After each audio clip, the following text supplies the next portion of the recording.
हमारी स्वच्छता अभियान का बहुत मजाक उड़ाया गया। ऐसा जैसे हमने कोई पाप कर दिया, कोई गलती कर दी। न जाने क्या क्या कहा जाता था। लेकिन आज मुझे संतोष से कहना है कि इन सफाई के कारण हाल के वर्षों में सिर्फ सरकारी दफ्तरों से जो कबाड़ बेचा गया ना, उसमें 2300 करोड़ रुपया सरकार को मिले हैं।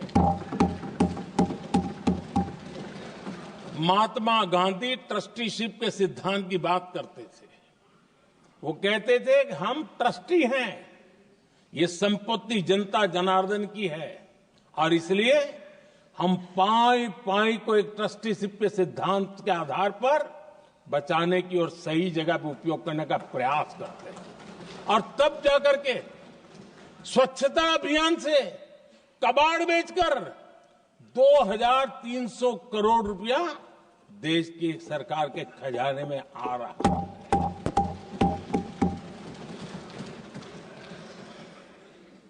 आदरणीय सभापति जी, हमने एक महत्वपूर्ण निर्णय लिया इथेनॉल ब्लेंडिंग का। हम जानते हैं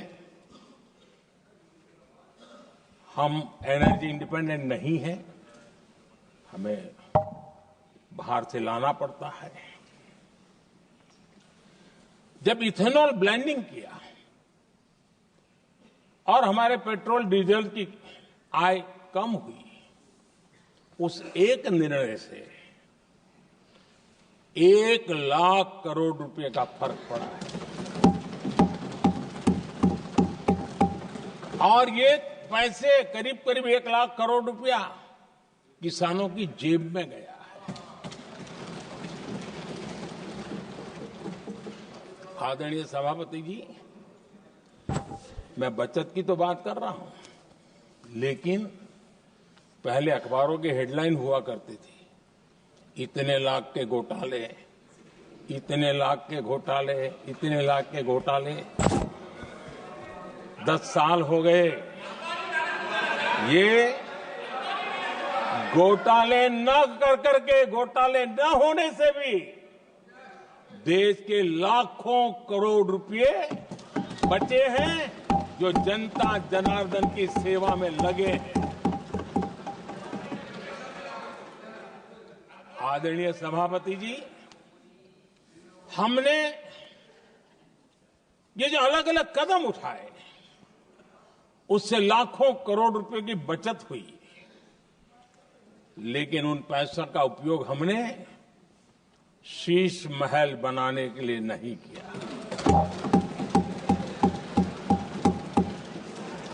इसका उपयोग हमने देश बनाने के लिए किया है। इंफ्रास्ट्रक्चर का बजट 10 साल पहले 1,80,000 करोड़ था, हमारे आने से पहले। आदरणीय सभापति जी, आज 11 लाख करोड़ रुपया इंफ्रास्ट्रक्चर का बजट। और इसलिए राष्ट्रपति जी ने भारत की नींव कैसी मजबूत हो रही है, इसका वर्णन इसमें किया है। रोड हो, हाईवे हो, रेलवे हो, ग्राम सड़क हो, इन सभी कामों के लिए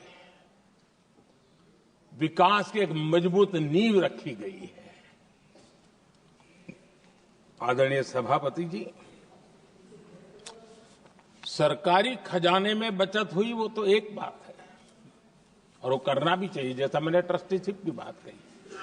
लेकिन हमने इस बात पर भी ध्यान रखा है कि जन सामान्य के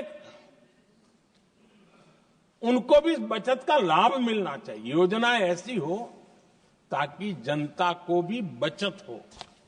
और आपने देखा होगा, आयुष्मान भारत योजना बीमारी के कारण सामान्य मानवी को जो खर्च होता था, अब तक जिन लोगों ने इसका बेनिफिट लिया है, उसी के हिसाब से मैं कहता हूं कि करीब करीब देशवासियों का आयुष्मान योजना का बेनिफिट लेते के कारण जो खर्चा उनको अपने जेब से करना पड़ता, वैसे 1,20,000 करोड़ रुपया जनता जनार्दन के बचे हैं।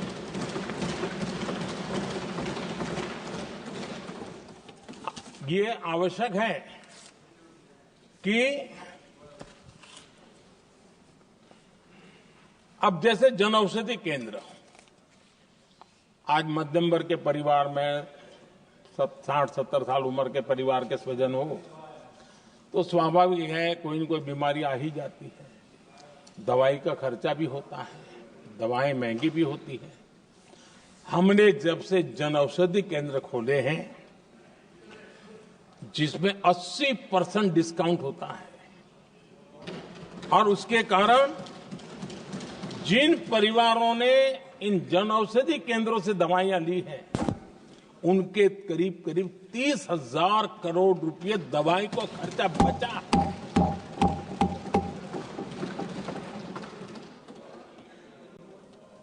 आदरणीय अध्यक्ष जी, यूनिसेफ का भी अनुमान है, उनका कहना है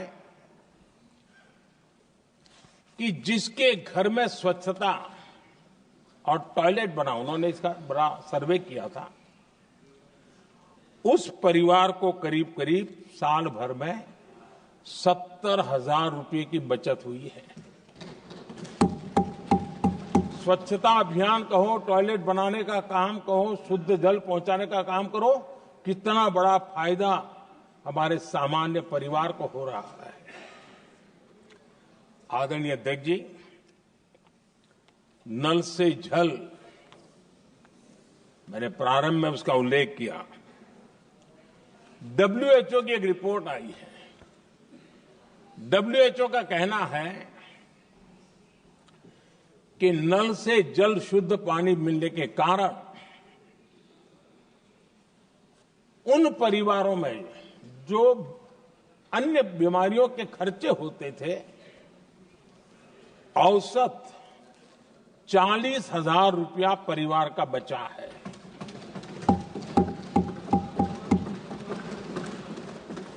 मैं ज्यादा गिन नहीं रहा हूं, लेकिन ऐसी अनेक योजना है जिन योजनाओं ने सामान्य मानवीय के खर्च में बचत की है। आदरणीय सभापति जी, करोड़ों देशवासियों को मुफ्त अनाज, उसके भी उस परिवार के हजारों रुपये बचते हैं। PM सूर्यघर मुफ्त बिजली योजना, जहां जहां ये योजना लागू हुई है, इन परिवारों को औसतन साल भर के 25 से 30,000 रुपये बिजली की बचत हो, पैसों में बचत हो रही है, खर्च में बचत हो रही है। और अगर ज्यादा बिजली है तो बेच करके कमाई कर रहा है वो अलग,